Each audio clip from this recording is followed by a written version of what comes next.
I had an experience with the psychedelic psilocybin. I did a ceremony, not a recreational experience, but a ceremony with a mushroom. And partway through the ceremony, the medicine changed my identity so I could view the experience, but my identity had changed. I had become an 8 or 9 year old girl, and I'm a 50-year-old man, but this isn't creepy. This was an experience, and it was very terrifying because I couldn't get out of the construct. And I started to question reality as it is. And I started to question my sense of identity, my connection to who I am.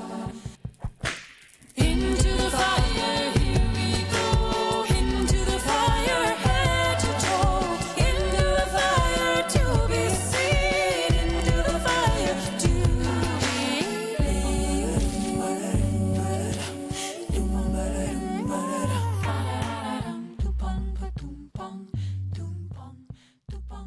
Okay, before we get started, there's something that happened during this podcast that for me was quite unique. I've discovered a new way of speaking in the context of podcasting and creating an impromptu oral presentation. I chose to let go of any concerns for speaking with time or brevity in mind, instead prioritizing concentration and focus. Through the focus and with the topic in mind, but no more, I became attuned to a sort of channeling of words from the unconscious, waiting for the thoughts to appear to me as words and reciting them as though reading from a teleprompter that is taking its time. The software I use for the podcasts allow me to chop out the pauses.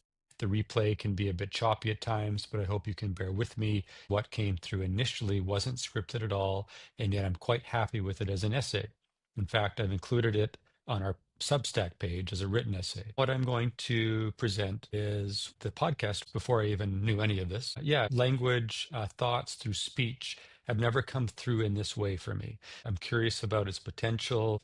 It goes on for about 15 minutes, and after that, there's a dialogue that just comes from a very different part of my mind and being. I'm discovering something, about the ability to communicate, the ability to use the mind, the ability to connect to the heart, and that there's nuances in these different ways of orientating. And there's crossover, of course, and it's very difficult to really pin down and to describe succinctly. So enjoy the podcast. Hello, this is Mark A. Lewis. This is the Sacred Village podcast. We're very close to Halloween, Hallows Eve. The vegetation around us is dying. It's returning to the earth. We're coming into a time in the northern hemisphere where there's less light, there's more darkness. The vegetation has to go into its roots, into its body. It has to hibernate. It has to wait for life to blossom again, for springtime to bring its abundance, its fruits, its life force. In the meantime, we're heading into winter. Us human beings, we go with these plants, with these cycles that we are simply a part of, whether we like it or not. It's a good time to ponder what's real, to take stock of what we have and to come to terms with what we don't have in relation to what we desire, to take stock of what is true, what is real.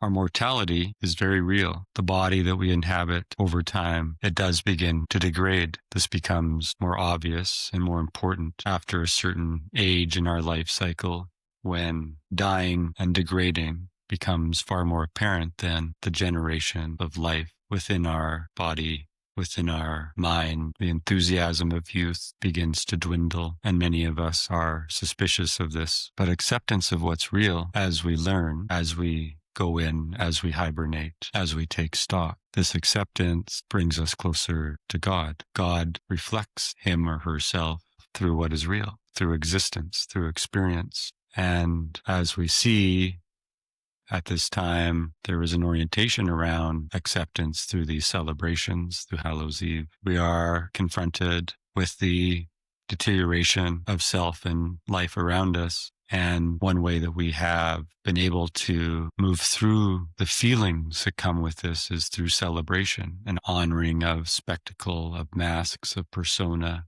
of shadow. But celebrating these aspects of self, I think it connects us to that cosmic giggle, to that understanding that it is just an illusion.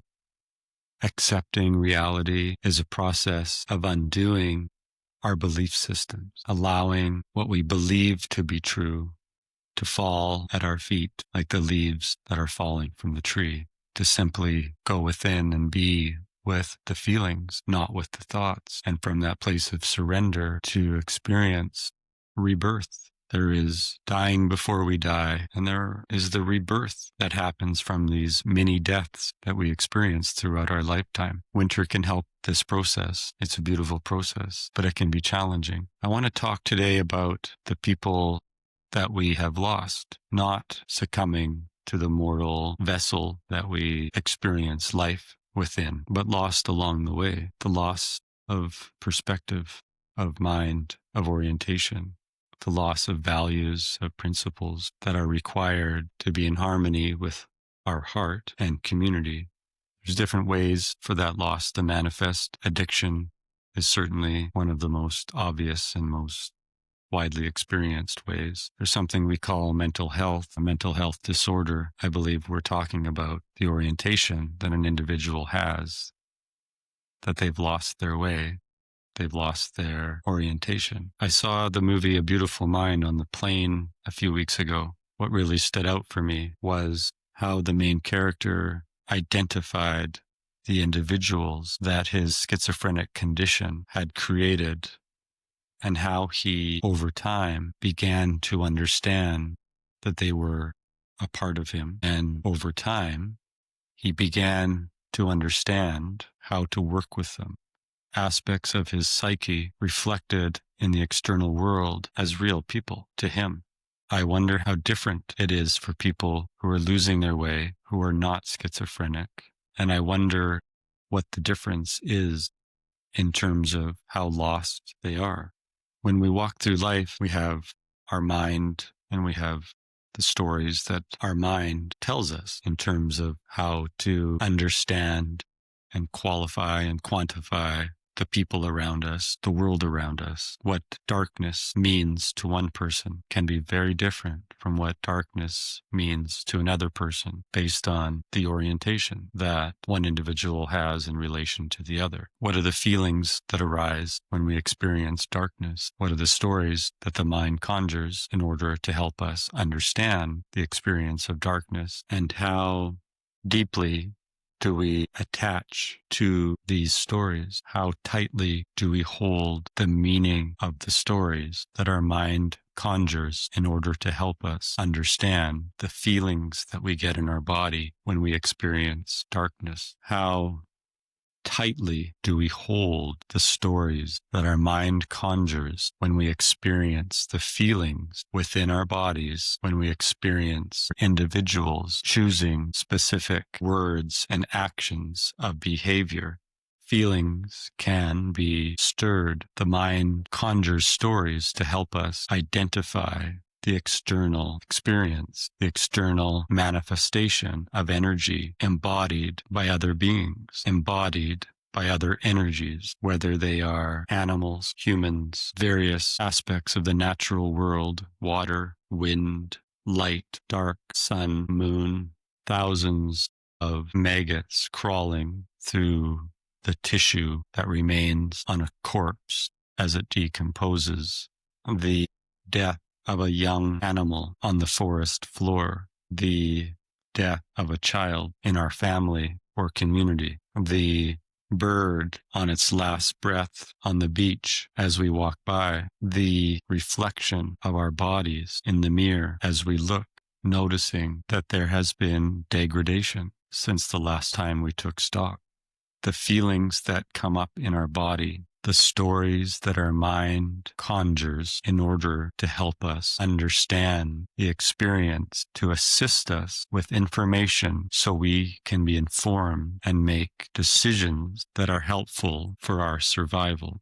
The recognition that previous choices that we've made based on the information conjured by our mind for the benefit of our survival, the recognition and understanding that the choices we made based on this information were harmful to ourselves and to other people. The recognition and understanding that our survival was not in jeopardy. That the belief that showing up in a certain way, that being seen in a certain way, was necessary to remain accepted within a specific community, and that acceptance was essential for our survival. The recognition and understanding that the belief behind the choices was false. The recognition and understanding that our need to be seen by other people in a specific way, whether it be having a talent at a certain trade or a certain musical instrument or a certain way of entertaining others at parties or celebrations. The belief that these traits and these talents and the creation and projection of these talents onto our world is a matter of life and death. That making sure that others see these talents and see this capacity within us is so vital that if others do not see us in the way that we believe they need to in order to remain valued and accepted, we will wither and die like the malnourished plant at our feet in the dead of winter. Do we need schizophrenia to be what we refer to as crazy? Is the state of crazy simply a loss of orientation? And if the state of crazy is simply the loss of orientation, what does it mean to be lost? What is the experience of being lost? Does the individual who is deemed to be lost from the point of view of others feel lost? Or does he or she believe that others around who view him or her as being lost, that they are the ones who are lost? Who is correct? To be correct, does one simply need to be with the majority, to be with the herd? Is that what it means to not be lost, to be with many others with the same orientation, with the same values, with the same direction? Or is it something else entirely? And if it is something else entirely, how can we tell if one individual is lost and not another, and not ourselves? The experience of not being lost, I believe, is analogous with being connected to our heart, to being connected to something bigger, to being connected to God or Creator or creation, not the universe as a chaotic system of random events and random connections that translate into a lack of meaning, spontaneous interactions and choices that bump into each other without pattern, without resonance, without truth. I believe that it is possible to orientate in this way if an individual views life to be this way. They can experience life in this way, but their point of view of experience and of existence is myopic.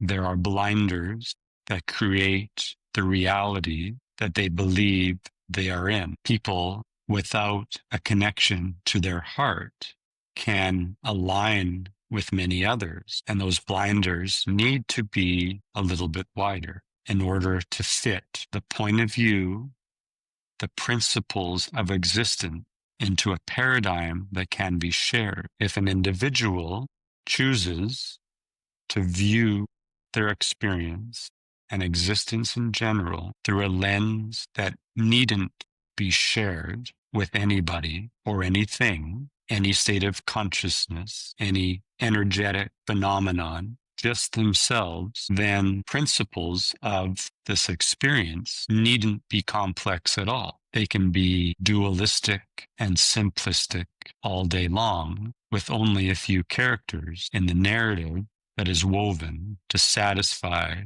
the childlike perspective of the individual, who is, for all intents and purposes, lost. However, the experience of being lost is so overwhelming for this individual that they simplify their existence with principles that are simple so they can have orientation and feel as though they are not lost. However, the experience of fear and the feelings that continue to surface in their body are so overwhelming to this individual that they grip these simple principles, this childlike narrative, like a life preserver in the context of being cast out to sea in the middle of a vast ocean with a storm brewing all around them. Talking this person into relinquishing their grip on this life preserver is seemingly impossible from the point of view of those who are trying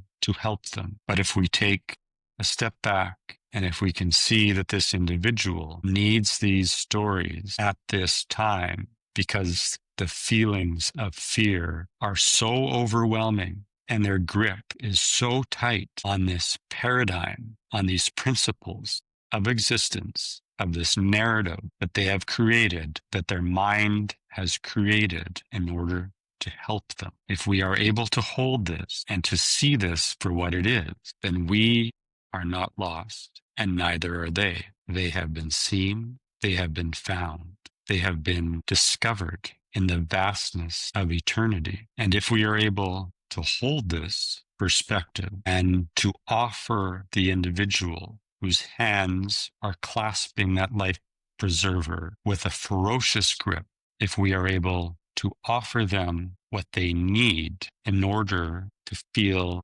less overwhelmed in their bodies, then the healing for them can take place. And the person witnessing this individual in this small space, this reality that contains a very simple mythology, we can begin to see that although our mythology and the room that we inhabit may be bigger, it is still a reflection of what we see before us, which is a construct that the mind has helped us create that may be agreed upon by others, but is still there to help us with the same fear that can manifest to the same degree in certain circumstances. For me, I experience this level of overwhelm and can continue to feel this level of overwhelm when I go into a sweat lodge and I struggle to breathe, if there's any medicine that's put on the rocks and creates smoke in the closed space, in the dark space, and my mind begins to send me messages that my life is in danger. I have a trigger that goes back to my childhood where I nearly drowned. And this is only one situation that I happen to remember that connects me to a very natural level of panic that's incited by my nervous system and that my mind corroborates to send me into fight or flight, to tell me to get out of this situation as soon as possible. I'm crawling up the walls in the sweat lodge when this happens, and it hasn't happened for quite a while, but it can happen whenever spirit chooses to test me. It's excruciating. It is so difficult for me to stay there.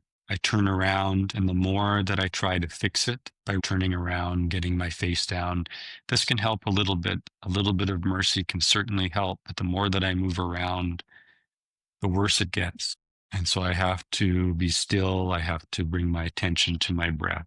I have to be with the experience, and I have to pray for help, pray for mercy. And it works slowly. It works very, very slowly. I had another experience with the psychedelic psilocybin.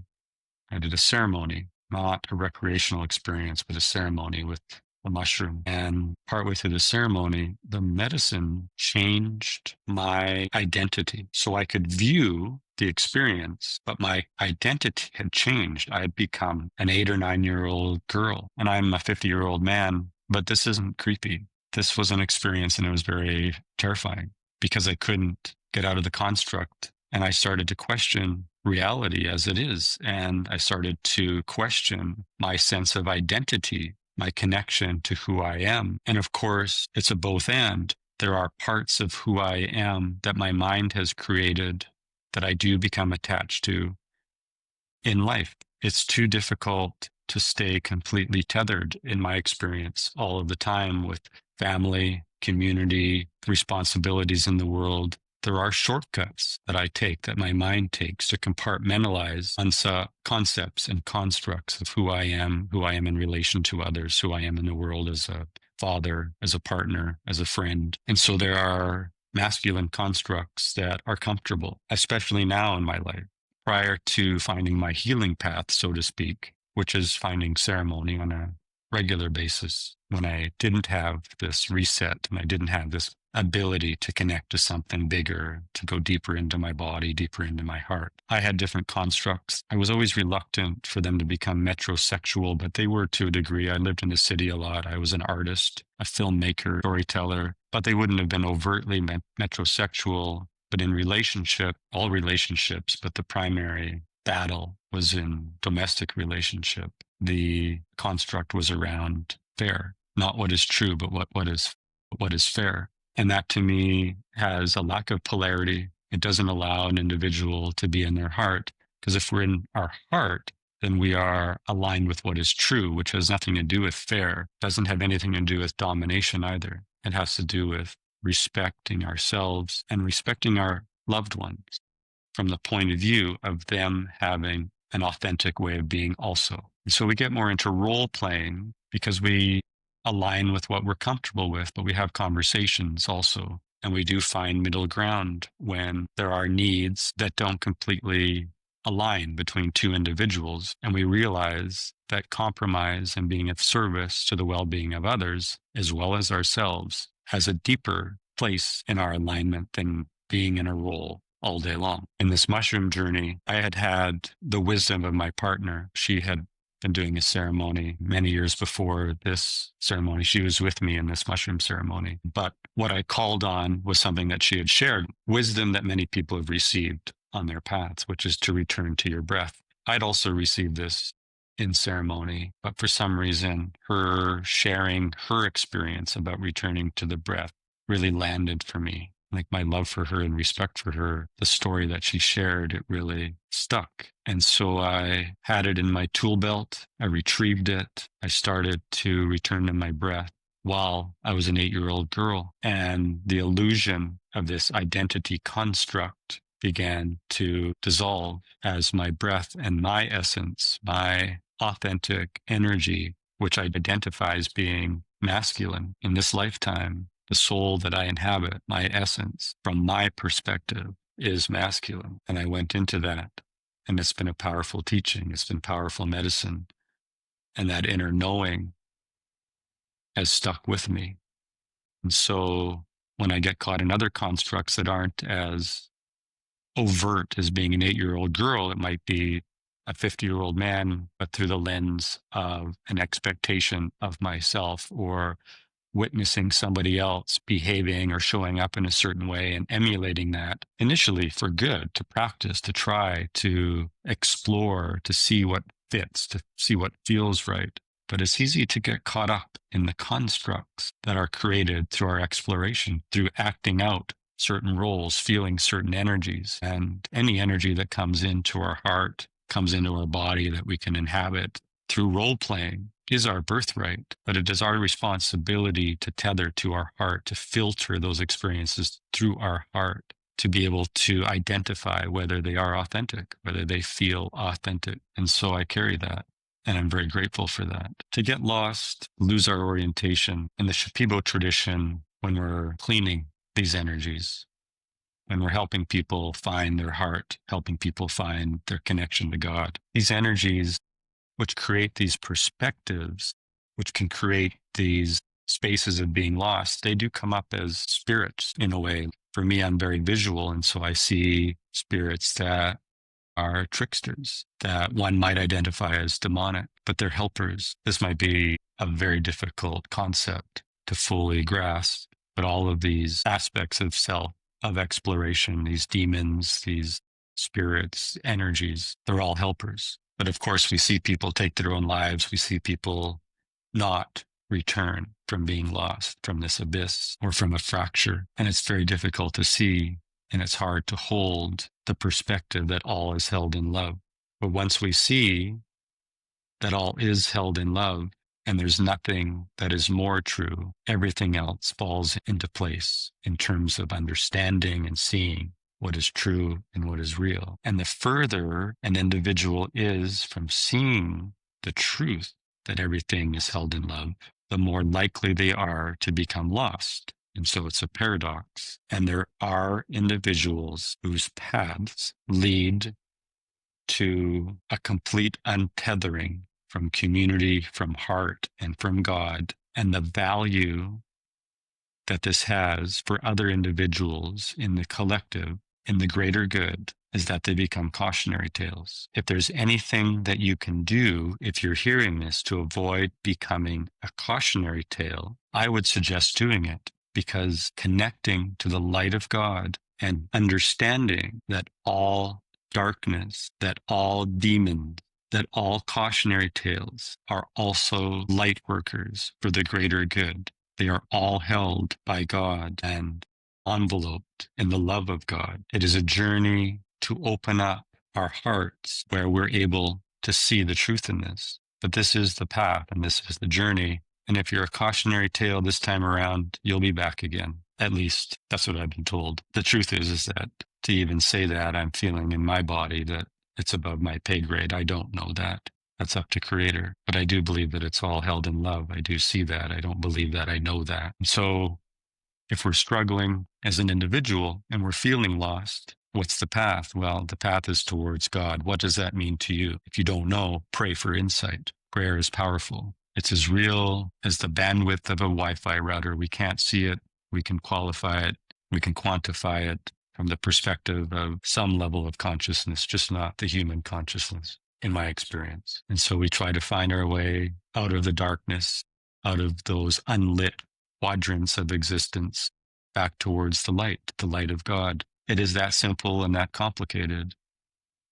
There's so much to let go of. Perception of self, the life preserver that we're gripping so tightly. I assure you, if you let go of that light preserver and just breathe, you will be just fine. Unless, of course, you're literally in the middle of an ocean and there's a storm around you and all you have is a life preserver. I would suggest putting the life preserver on and waiting to let go of it until somebody's come along or you've reached the shore. And that metaphor may work for you also, but hold that life preserver lightly and be prepared to let it go when you feel safe.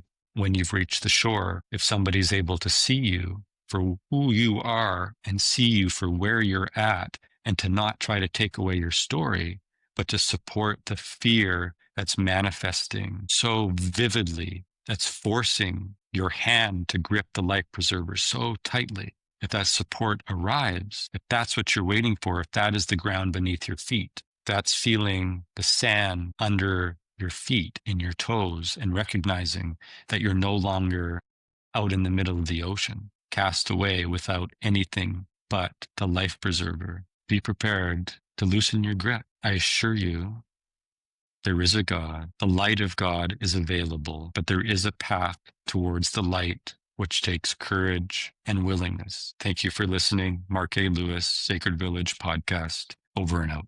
I lay my head down. Check out my lovely partner's music, Kristina Jessen, at KristinaJessen.com.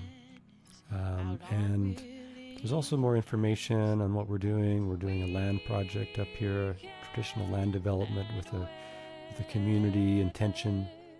And if you're interested in any of the retreats that we're a part of and part of organizing, you can find all that information at sacredvillagepodcast.com.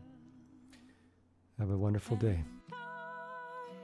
Floated down and down like a feather. I floated down and down, and I floated down and down like a feather.